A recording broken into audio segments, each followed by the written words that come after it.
yeah, women don't masturbate. But is that true? People talk about masturbation all the time, but usually it's about men. Women, not so much. And when it's discussed, it's often treated with discomfort, disbelief, or silence. For years, it's been treated like this weird, taboo thing, something women aren't supposed to do. But here's the thing. Women do masturbate. A lot of them. And science actually has some really interesting things to say about it. But why are we even talking about this? Because sexual health is mental health. Understanding your own body builds confidence, reduces anxiety, and promotes autonomy. And that's something everyone deserves. When something is surrounded by stigma, people can feel shame about something that's completely natural. And when we don't understand how something works, it can lead to confusion, more anxiety, or even feelings of guilt. So what happens when women do it? It's actually different in some surprising ways. What happens in a woman's brain? Okay, we know orgasms release dopamine and oxytocin for everyone. That's not news. But here's where it gets interesting. When a woman orgasms, a Rutgers University study found that up to 30 areas of the brain light up, including the insula, the part of the brain that processes full body sensations. That might explain why some women describe orgasms as more immersive or even out of body. And get this, the prefrontal cortex, aka the part of your brain that overthinks everything, actually shuts down.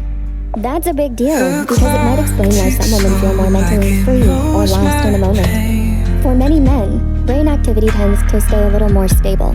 So while they feel pleasure, they don't always get the same full-body mental escape effect. Contrary to popular belief, it's more like sipping tea than a fireworks show.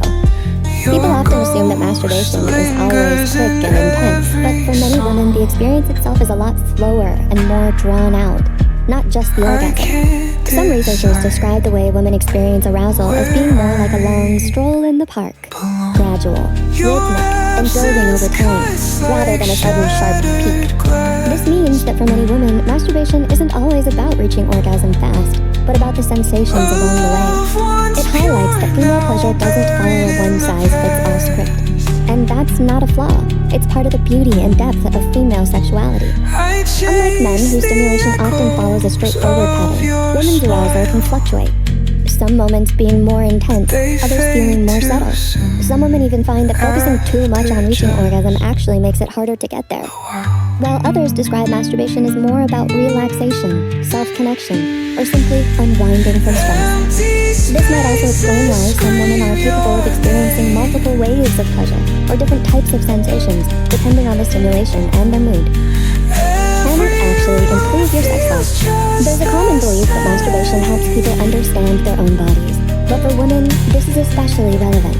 A study found that women who explore their own pleasure tend to report higher levels of sexual satisfaction, not because masturbation replaces intimacy, but because they have a clearer sense of what works for them. This makes sense when you think about it. Women's anatomy has been less openly discussed than men's, and a lot of people grow up without much guidance on what's normal. So, for many women, masturbation isn't just about pleasure. It's also about getting to know their own body without relying on trial and error with a partner, and reclaiming agency over it. Learning what feels good, what doesn't, and where boundaries lie can empower women to navigate intimacy on their own terms. Can you do it too much? While self-pleasure is normal and healthy, it's also important to check in with yourself.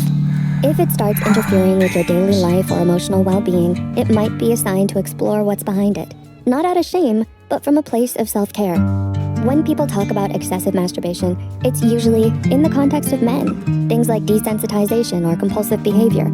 For women, there's less research on negative effects, but some studies suggest that frequent orgasm might have an impact on hormones. For example, some women notice that masturbation close to their period can slightly intensify PMS symptoms, possibly due to fluctuations in dopamine and oxytocin levels. Another factor is sensitivity. Some women who use external stimulation very often, like a vibrator on a high setting, might find that they become less responsive to other types of touch for a short time. But this usually isn't permanent. Just like adjusting to a new routine, the body tends to adapt. So while there's no set, healthy amount, it's really about paying attention to how your body responds and what feels right for you. So, does masturbation really have an impact? For women, the answer is yes, but in ways we don't always talk about. It's not just about pleasure, it's about curiosity, self-trust, and understanding your own body. It's about breaking old stigmas and recognizing that female sexuality isn't something to be ashamed of. What do you think? Is this something that should be talked about more? Let us know in the comments. If you found this video helpful, be sure to hit the like button and subscribe to Psych2Go for more content like this. And remember, you matter.